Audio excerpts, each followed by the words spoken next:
सो hey guys, कैसे आप सभी लोग। तो फाइनली आफ्टर 6 मंथ्स मेरे बाल कुछ ऐसे दिख रहे हैं। सो तुम्हें भी अगर लॉन्ग हेयर करने हैं तो इन सब चीजों को लेके हम आगे वीडियो में बात करेंगे। उससे पहले तुम वीडियो को लाइक कर दो और चैनल को सब्सक्राइब कर दो।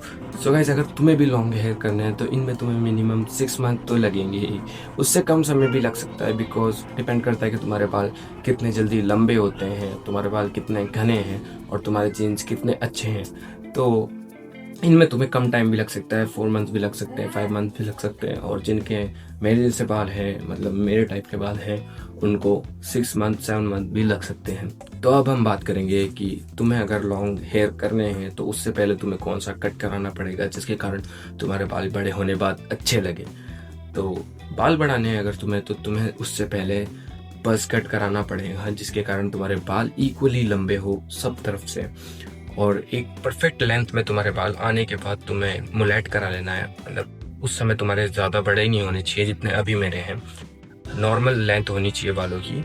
और उस समय तुम्हें मुलेट करा लेना है यहाँ से और यहाँ तक, इतना इतना, जिसके कारण तुम्हारे पीछे के बाल उतने ही लंबे होंगे जितने ऊपर के हैं। और तुम्हारे यहाँ के जो बाल हैं वो छोटे रहे ताकि तुम्हारा सर गोल ना दिखे।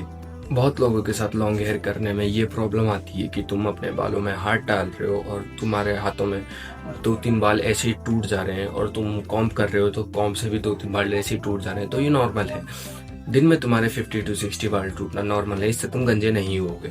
अब बात करते हैं रिसीडिंग हेयर लाइन प्रॉब्लम के बारे में। तो अभी जिस उम्र में मैं हूँ 17 ईयर्स ओल्ड, इस उम्र में किसी के भी रिसीडिंग हेयर लाइन की प्रॉब्लम नहीं होती है। और अगर तुम्हें लग रहा है कि तुम्हारे रिसीडिंग हेयर लाइन की प्रॉब्लम हो रही है तो एक अपने बचपन की फोटो उठाओ जिसमें तुम्हारा बिल्कुल फोरहेड दिख रहा होगी कितना बड़ा है।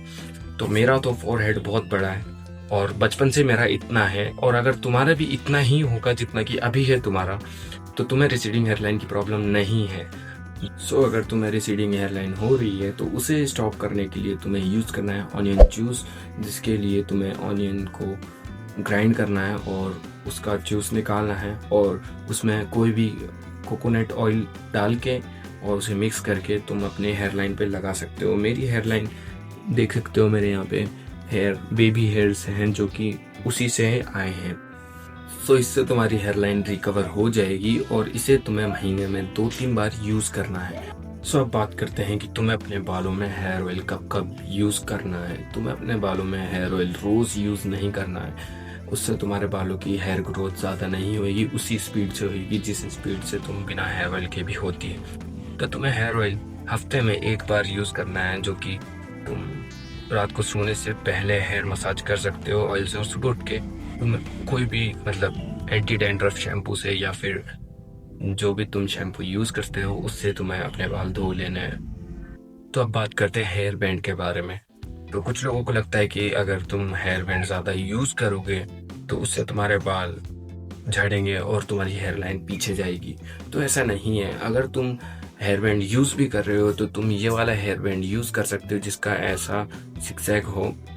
वो वाला भी एक और आता है, वो वाले यूज़ करने से तुम्हारे बाल झड़ सकते हैं, लेकिन वो भी तब अगर तुम ज़्यादा स्ट्रेच कर रहे हो, खींच रहे हो बालों को ज़्यादा, तो उससे भी तुम्हारे बाल हेयर लाइन पीछे जा सकती है। लेकिन अगर तुम नॉर्मली लगा रहे हो लूज हल्का सा, तो फिर उससे तुम्हारे बाल नहीं जाएंगे पीछे और ना तुम्हारी हेयर लाइन पीछे जाएगी। सो बात करते हैं हेयर वॉश के बारे में। अगर तुम्हारे बाल हेयर वॉश के बाद बहुत ज़्यादा ड्राई हो जाते हैं तो उसके लिए तुम्हें कोई भी एक सीरम यूज़ करना है जिससे तुम्हारे बाल ड्राई ना दिखे। उस सीरम को तुम्हें बालों के एज पे लगाना है, स्कल्प पे नहीं लगाना है, जिससे तुम्हारे ओनली यहाँ के बाल ऊपर के जो है शाइनी दिखे, स्कल्प पे नहीं लगाना है। सो अब बात करते हैं हेयर कॉम्ब के बारे में। अगर तुम्हारे बाल स्ट्रेट हैं, प्रॉपर स्ट्रेट हैं, तो तुम नॉर्मल कॉम्ब भी यूज़ कर सकते हो। और अगर तुम्हारे बाल मेरे जैसे वेवी हैं या फिर करली हैं तो तुम्हें ये वाली कॉम्ब यूज़ करनी है जिसका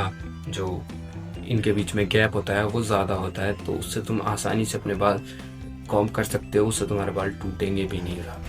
सो गाइस, अगर वीडियो यूजफुल लगी हो तो वीडियो को लाइक कर देना और चैनल पे नए हो तो चैनल को सब्सक्राइब कर देना। सी यू।